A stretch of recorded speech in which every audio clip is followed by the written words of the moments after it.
Amen. Praise the Lord. God bless you po, malapit ko, Preacher Paul Manzano. Let us all pray, hallelujah. Dearest Heavenly Father, our great God and Savior, dearest Jesus Christ, we come unto thy throne of grace, beseeching you, O Lord, to please forgive us from all of our sins.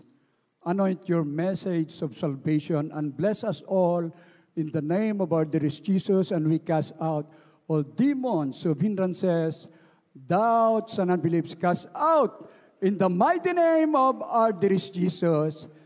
Amen and amen. Praise the Lord. Hallelujah. Praise the Lord. The highest praise, worship, glory, honor, and thanksgiving to our loving God and Savior, dearest Jesus Christ. And we give double honor and respect to our dearly beloved parents in the Lord. We will always remember and cherish the precious and the blessed preachings and teachings of our dearly beloved and honorable Pastor, Evangelist Wildy Estrada Almeida, the end-time prophet of our loving God, and our dearly beloved and honorable Assistant Pastor, Lina C. Almeida.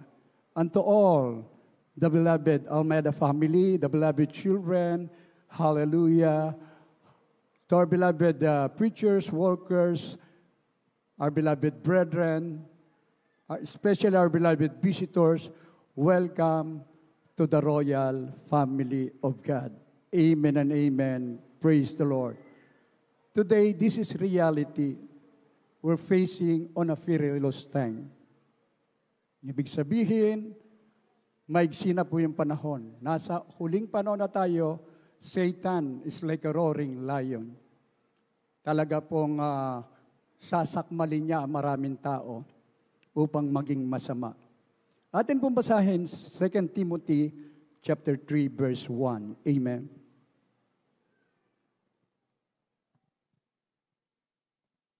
Dito po sa ikalawang Timoteo Kapitulo 3, versikulo 1. Dapat alamin mo ito, na sa mga huling araw ay darating ang mga panahong mapanganib. Amen. Praise the Lord. Ang panahon natin ay mapanganib, mga minamahal ko.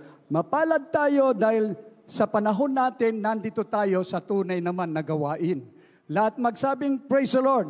Wala tayong kinatatakutang panganib, mga minamahal ko, dahil sumasa atin ang ating pinakamamahal na Panginoong Hesus. Tinya po nagaganap dun sa mga tao, hindi lang kalamidad, hindi lang yung kapaligiran natin ang nagaganap. Ang talagang masasamang bagay. Mismong sa tao, mga minamahal ko, na hindi tunay na naglilingkod sa ating pinakamamahal na Panginoong Hesus.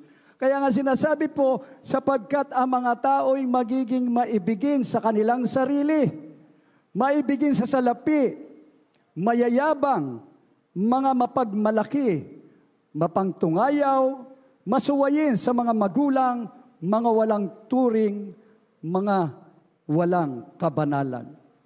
Sa talatang 3, walang katutubong pag-ibig, walang paglulubag, mga palabintangin, mga walang pagpipigil sa sarili, mga mabangis, hindi maibigin sa mabuti.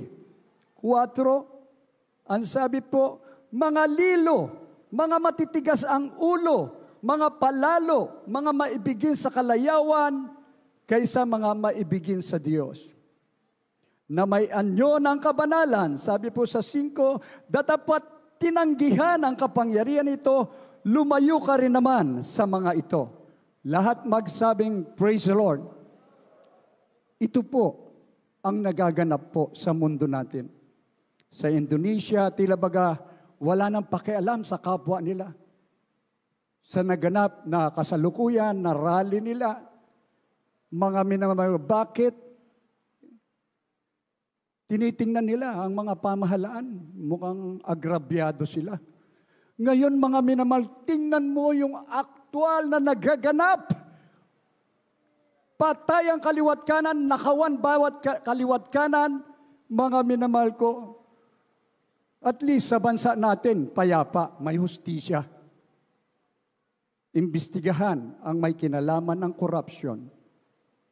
Ngunit dito sa Jesus Miracle Crusade, hindi na natin pinag-uusapan, mga minamahal ko, Bagamat nagaganap ang perilous time, nakakatakot na panahon, dito po hindi, wala tayong kinatatakutan dahil ang buhay natin ayon sa mga nabasang talata, isa tayo dyan sa gumagawa ng kasamaan, isa tayo mga minamahal ko na naghahayag ng kasamaan, nagkukunwaring Kristiyano, ngunit nung makilala natin ang ating pinakamamahal na Panginoong Hesus, tayo nagsasabi, may pag-asa ang mundo.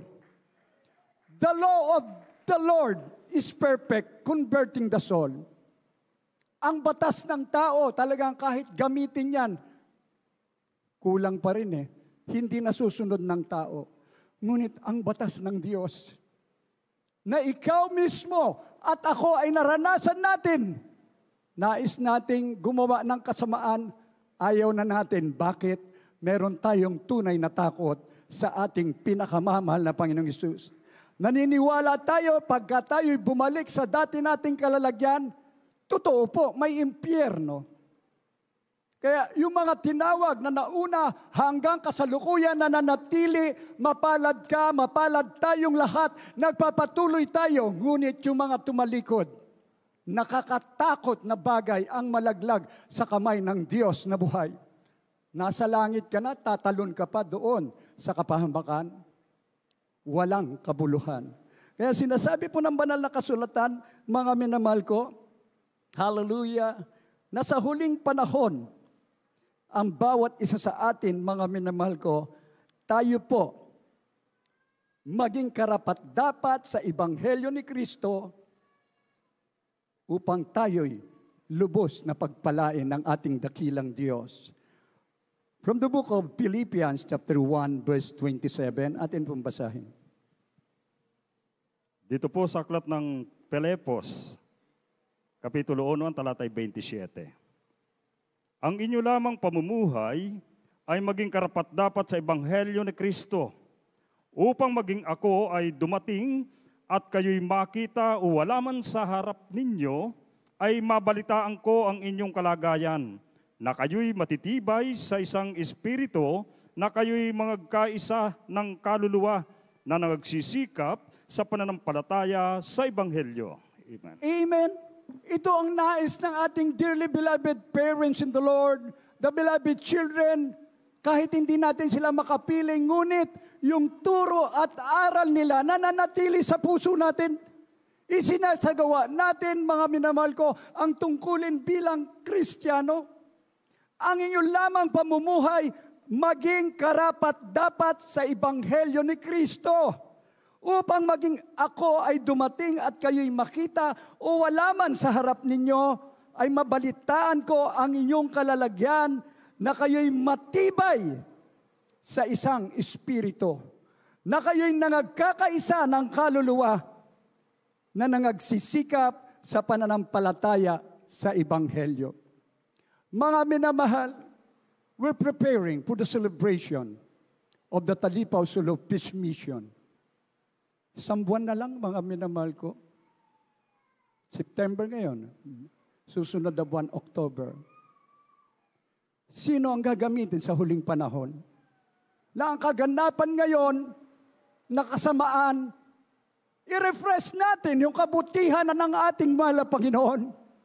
Kung saan ipinangaral ang Ebanghelyo, regardless kung maging sino man yung taong yan, mga taong hindi kumikilala sa Diyos, ngunit nakita nila ang kapangyarihan ng Diyos sa pag-aayuno, pananalangin, pagpapagal ng propeta ng Diyos, umakyat sa Talipaw Sulu, ang buhay niya, ibinigay niya. Come what may, ano man ang mangyari, ang dala-dala ay ang Biblia, mga minamahal ko. Ang dala niya ay pag-ibig upang mapakain ang mga nagugutom doon. May mga dala siyang bigas. Amen? Anong pag-ibig? Mga minamahal ko. Kaya ang bawat isa sa atin, kung anong puno, siya rin dapat ang bunga. Hindi magbabago ang ating pamantayan na tayo ay iniwan at itinalaga sa huling panahon upang makipagbaka ng mabuting pakikipagbaka, mga minamahal ko, upang gamitin tayo sa huling panahon na ito. Kaya nga sinasabi ng banal na kasulatan, mga minamahal ko, Huwag kayong mga balisa. Don't worry, sabi ng malapay noon. Sometimes we worry. Pero pag nagpuri tayo, mga minamahal ko, nagiging happy tayo. Dahil ang banal na Espiritu ay sumasa atin. Hindi kayang bayaran yan ng anuman salapi. Ang maraming may salapi ngayon. Nakasalang sila sa alanganin. Anong pakinabang? Ang kinin mo lahat ng kayamanan sa mundong ito, wala ka namang kapayapaan. Dito kahit mahirap ka lang, kahit tuyo lang ang kinakain mo, masaya tayo mga minamahal ko, yun ang inuulam mo.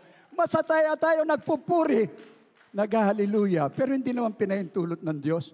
Tapat ka eh. Kaya sa Pasko, ang kakainin mo, ham. Amen.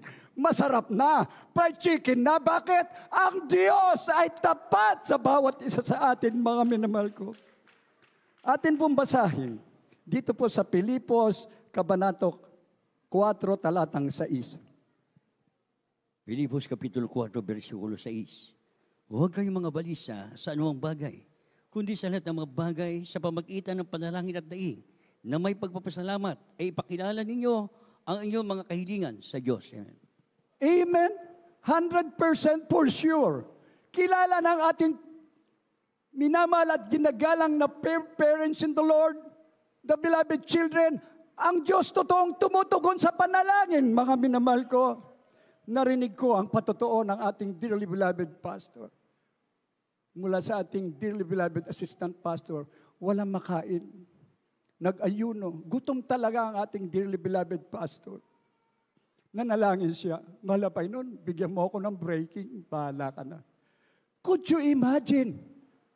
Ang pusa may daladalang pagkain sa harap mismo ng ating mahal na pastor at ibinigay na may paggalang pa, mga minamahal ko.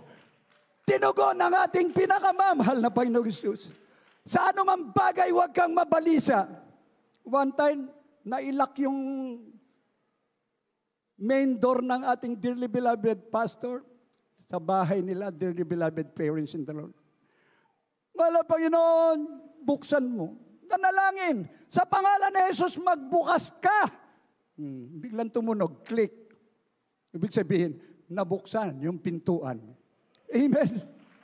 Kaya kung isa-isahin natin ang mga himala, since the very beginning of this ministry, hindi nag-alala ang ating dearly beloved pastor na sinasabi, huwag kayong mga balisa sa anumang bagay, kundi ang lahat ng bagay sa mamagitan ng panalangin at daing na may pagpapasalamat at ipakilala ninyo ang inyong kahilingan sa Diyos.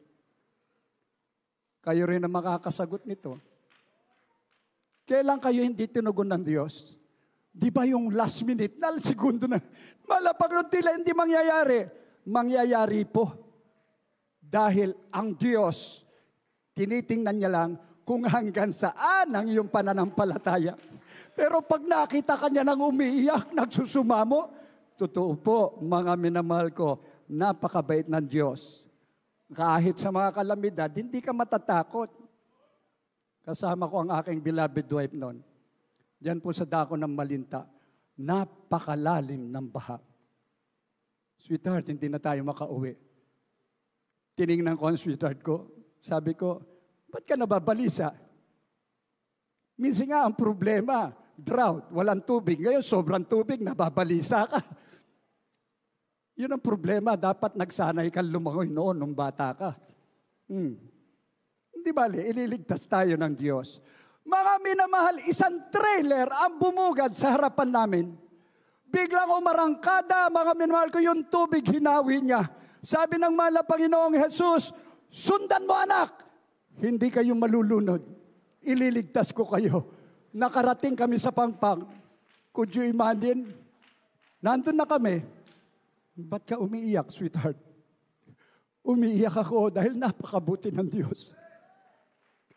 Sa lahat ng bagay, nariyan siya, mga minamahal ko. Sa magitan ng pagsusumamo natin, ang Diyos ay tumutugon ng panalangin. Ang Diyos nating pinaglilingkuran ay totoong makapangyarihan. Huwag kang mag-alinlangan dahil siya'y tapat magpakailanman. Sino magdideklara ngayon sa buong mundo ng kabutihan, kapangyarihan, kaluwalhatian, kaligtasan ng ating mahal na Panginoon mula sa Kanya? Ikaw at ako sa huling panahon na ito. Unang Kronika, Kabanatang 16, talatang 24. Atin pong basahin. Ito po sa aklat ng unang mga Kronika, Kapitulo 16, ang talatay 24. Ipahayag ninyo ang kanyang kalwalhatian sa gitna ng mga bansa, ang kanyang mga kamanghamanghang gawa sa gitna ng lahat ng mga bayan. Amen. Amen. Ipahayag ninyo ang kanyang kalwalhatian sa gitna ng mga bansa, ang kanyang mga kamanghamanghang gawa sa gitna ng lahat ng mga bayan. Alam nyo, pinagpala tayo sa lahat ng pinagpala. Pag sinabing Pilipino, English speaking yan. Amen? Mga minamahal ko, lupang hinirang nga talaga tayo. Doon sa ibang bansa, kaya mong ideklara ang kabutihan ng Diyos. Dahil alam ko, lahat tayo marunong mag-Ingles. Amen? Purihin ang ating dakilang Diyos. Nasa trend po ako noon sa Hong Kong. Tumayo ako. Jesus loves you. Jesus heals. Jesus saves. Mga minamahal, isang foreigner na Aprikano. Mga minamahal ko, talagang mararamdaman mo yung kanyang pagtanggap ng leaflets. Naunawaan niya na merong Diyos na nagliligtas. Merong Diyos na makapangyarihan. Maliit ang tingin sa atin ang bansang Pilipinas. Ngunit pagka ikaw ay taga Jesus Miracle Crusade, pag tumayo ka at inihayag mo ang kabutihan ng Diyos, daig mo pa si Gulayat, nandyan ang kapangyarihan ng Diyos. Nandyan, hindi mo ikahihiya ang ebanghelyong ito dahil totoo naman sino mag-aayag sa kanila kundi tayo na pinili sa banal na gawain na ito. You must realize in these last days, iba't ibang kongregasyon na ang nangabubuwal, mga leader nila nakukulong. Mga leader nila nalalagay sa alanganin.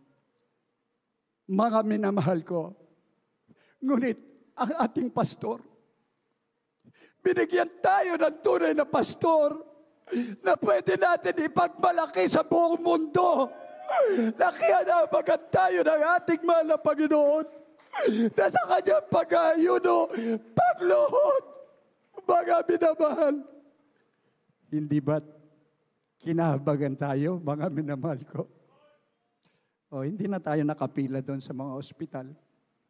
Yung mga nasa kulungan, nandito pinalaya ng Diyos. Yung mga taong inalipin ni Satanas, ngayon hindi na. Talunan na ang Diablo dahil tayo'y alipin ng Diyos na makapangyarihan, sumusunod sa kanyang kalooban. All heavens declare the glory of the risen Lord. Kaya sa huling panahon, learning to lean. Kanina tayo sasandig? Walang iba kundi sa ating mahal na Panginoon. Nangungusap siya ngayon. Ang sabi po ng Juan, Kabanatang 16, talatang 33. Amen? Juan Kapitulo 16, versikulo 33. Ang mga bagay nito ay sinasalitan ko sa inyo upang kayo magkaroon sa akin ng kapayapaan. Sa sanlibutan ay meron kayong kapigatian. Ngunit laksan nyo ang loob, aking dinaig ang sanlibutan. Amen? Praise the Lord. Ang mga bagay na ito ay sinasalita ko sa inyo upang magkaroon kayo sa akin ng kapayapaan. Siya ang prinsipe ng kapayapaan. For unto us a child is born, unto us a child is given, and the government shall be upon his shoulder, and his name shall be called Wonderful, Counselor, the Mighty God, the Prince of Peace. Meron ka bang dapat katakutan? Ang sabi, meron kang kapayapaan. Hindi mo kayang bilhin yan kahit mapera ka. Dito lang sa Jesus Miracle Crusade, kahit nagugutom ka, nag-aayuno ka, may kapayapaan ka pa rin. Kahit nasa pagsubok ka, may kapayapaan ka pa rin. Hindi mo magawang magnakaw, hindi mo magawang bumalik sa dati mo dahil mahalaga ang kaligtasan na ibinigay sa iyo ng ating mahal na Panginoon. Sa sanlibutan, meron tayong kapaghatian. Totoo po, nadadamay tayo, pero hindi tayo kasama doon sa kapahamakan. Ngunit, laksan ninyo ang loob. Aking dinaig ang sanlibutan. Kailangan daw po malakas ang loob mo. Matapang ka sa katwiran ng Diyos. Huwag mong ikahihiya. Dalhin mo yung mga tao rito na talagang nabiktima na ng masamang panahon na ito. Dahil tinaig na ng Diyos ang sanlibutan ito. We are more than conqueror in the name of our dear Jesus. We will start fasting and prayer. We will prepare for all the financial needs ng church. Muli nating ibubundi ang Talipaw Sulu Peace Mission, mga binabal ko. Ipagsabi natin sa buong mundo, malaman nila na merong totoong Diyos na talagang sa panahon ngayon, sila na ang ating aasahan. Palakpakan muna po natin ang ating pinakamamahal na Panginoon. Tingnan niyo po ang ating relihiyon. Kawawa, sumuna na natili doon at huwag kang babalik doon. Magsasabi sila, peace be with you. Paglabas, hindi nakapayapaan, kaguluhan ang dala nila. Pero dito kakaiba ang ating binabanggit. Praise the Lord! Hallelujah! Ibig sabihin, pagluwalhati sa Diyos na tumawag sa atin ang ating pinakamamahal na Panginoong Hesus. Magtataka yung iba. Bakit? Dating kriminal yun Laging binabanggit, praise the Lord, hallelujah. Dahil ikaw at ako ay tunay na anak, tagapagmana ng buhay na walang hanggan. Tayo pong lahat ay magpuri sa ating mahal na Panginoon. Tayo po'y umawit. Inaanyayahan po natin ang ating minamahal na mga bisita, mga baguhan, mga ating live webcast viewers upang tumanggap sa ating pinakamamahal na Panginoong Hesus. At buong pagkakataon po, ibigay ko po sa ating beloved ordained preacher, beloved Brother Louis Angeles. Amen and amen. Praise the Lord.